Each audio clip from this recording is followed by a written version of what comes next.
দেখেন, আমেরের জীবনে অনেক বড় স্বপ্ন ছিল।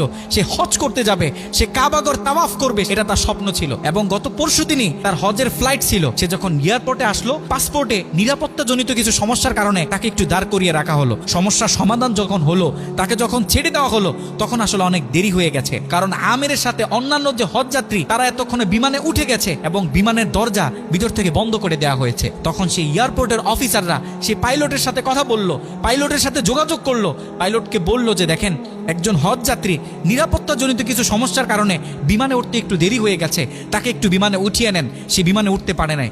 তখন পাইলট স্পষ্ট বলেছে, যেই বিমানের দরজা একবার বন্ধ হয়ে গেছে, সেই বিমানের দরজা দ্বিতীয়বার কারোর জন্য আর খোলা হবে না। কথা বলে পাইলট বিমানটা আকাশে ফ্লাই করলো।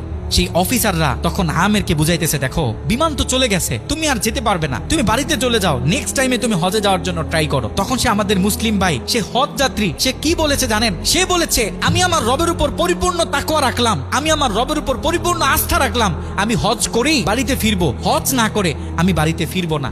কথা বলে সে এয়ারপোর্টে দাঁড়িয়ে রইল। ঠিক কতক্ষণ পর সেই বিমান থেকে এয়ারপোর্টে মেসেজ করা হলো যে বিমানের ভিতরে যান্ত্রিক সমস্যা দেখা গিয়েছে, খুব ইমার্জেন্সি, বিমানটা সেই এয়ারপোর্টে ল্যান্ড করতে হবে। বিমানটা যখন এয়ারপোর্টে ল্যান্ড করা হলো, যান্ত্রিক যে ত্রুটি, এই ত্রুটিগুলো যখন সমস্যা সমাধান করা হচ্ছে, তখন সেই অফিসাররা সেই পাইলটের সাথে কথা বলেছে যে দেখেন, কোনোভাবে এই যাত্রীটা একটু নেওয়া যায় কিনা। সে তো হজ করার উদ্দেশ্যে বাড়ি থেকে বের হয়েছে, সে তো বাড়িতে যেতে চাচ্ছে না, হজ না করে তাকে একটু নিয়ে নেন। তখনও সে পাইলট বলেছে যে না। কথা বলে সে পাইলট আবারও বিমানটা আকাশে ফ্লাই করালো। তখনও সে অফিসাররা আমেরকে গিয়ে বোঝাচ্ছে। আমের তখনও বলতেছে, আমার রবের উপর আমার পূর্ণ আস্থা আছে, আমি তো আমার রবকে চিনি, সে আমাকে হতাশ করবে না, সে আমার মনের আশা রাখবে, আমি হজ করেই বাড়িতে ফিরবো। কথা যখন বলতেছে, এর ঠিক কিছুক্ষণ পরে আবারও সেই বিমান এয়ারপোর্টে মেসেজ করলো যে বিমানের ভিতরে এখন আগের চেয়ে বেশি কিছু যান্ত্রিক ত্রুটি দেখা গিয়েছে, বিমানটা আকাশে ফ্লাই করতেছে না, বিমানটা এমার্জেন্সি, আবার এয়ারপোর্টে ল্যান্ড করতে হবে।